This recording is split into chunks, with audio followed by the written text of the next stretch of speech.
Weekly news recap on Correct News Network Online, read by Medina Dauda Nadabo.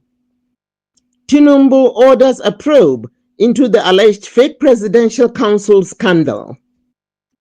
President Bola Ahmed Tinubu directed relevant authorities to investigate the controversy surrounding the Presidential Foreign Intervention Promotion Council, PFIPC, after allegations emerged that the body was created with forged documents and was allocated funds in the 2026 budget. The Accountant General's office insisted the council never operated a central bank account or received public funds, while anti-corruption groups continue to demand full transparency over the matter. Senate advances National e-Health Bill. The Senate passed the National e-Health Bill for second reading, moving Nigeria closer to establishing a comprehensive legal framework for electronic healthcare services. The proposed law seeks to improve digital health records, telemedicine, health information sharing, and better coordination among healthcare providers, with lawmakers saying it will modernize the country's healthcare system. Security forces rescue kidnapped students and teachers. Security operatives successfully rescued 39 school children and 6 teachers who had spent several weeks in captivity after being abducted by gunmen in Oyo State. The operation was widely welcomed by residents and education stakeholders who urged the government to strengthen security around schools to prevent future attacks. ExxonMobil announces a $1 billion investment in Nigeria. ExxonMobil and its partners unveiled plans to invest $1 billion in the Usan offshore oil field project. The investment is expected to increase Nigeria's crude oil production by about 40,000 barrels per day, create jobs, and strengthen confidence among foreign investors in the country's oil and gas industry. Federal government to investigate jobs, Meta, Google, X, and AI companies. The federal government directed the FCCPC to investigate Meta, Google, X, and several artificial intelligence companies over allegations of exploiting Nigerian media content and engaging it in anti-competitive practices. The inquiry follows complaints by media organizations seeking fair compensation for the use of their journalistic content and stronger protection for copyright. The military records a major victory against bandits. The Nigerian military reported significant gains in ongoing operations against armed bandits in the northwest, saying hundreds of criminals were neutralized while several camps were destroyed. Authorities described the operation as one of the most successful offensives this year, although security agencies acknowledged that further operations would continue to restore lasting peace. Now for news from Africa. Nigeria demands justice over killings in South Africa.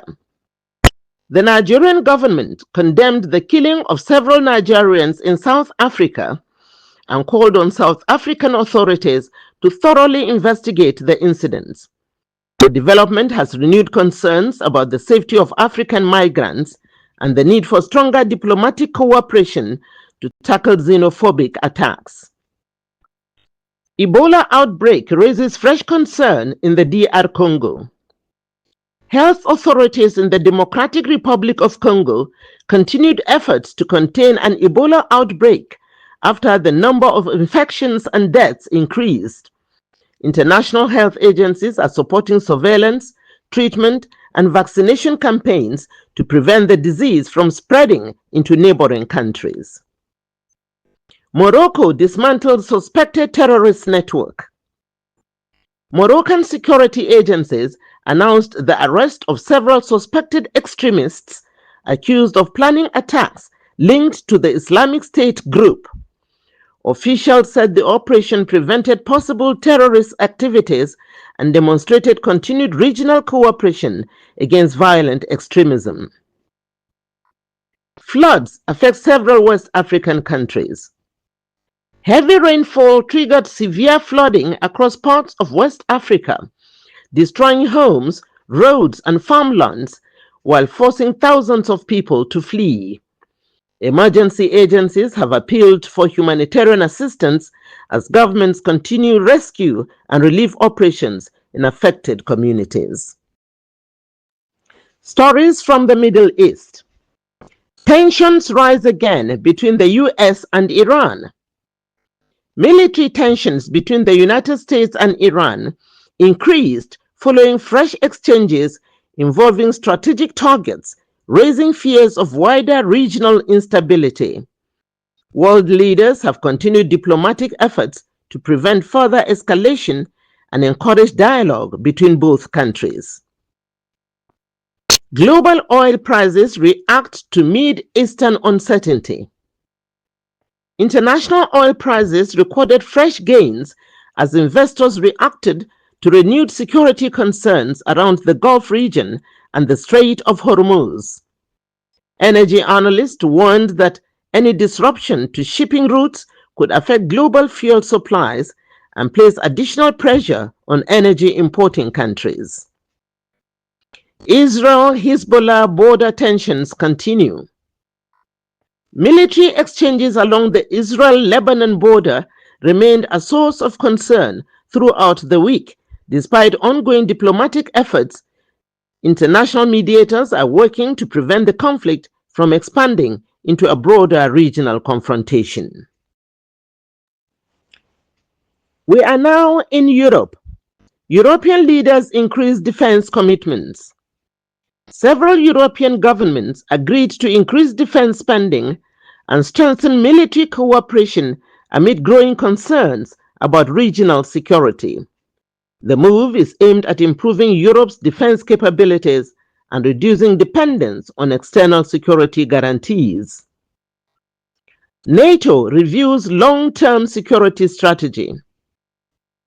NATO leaders continued consultations on strengthening collective defense, expanding military readiness, and addressing emerging security threats across Europe. The discussions focused on reinforcing cooperation among member states while responding to evolving geopolitical challenges. That is the news. I am Medina Dauda Nadabo, thanking you for listening.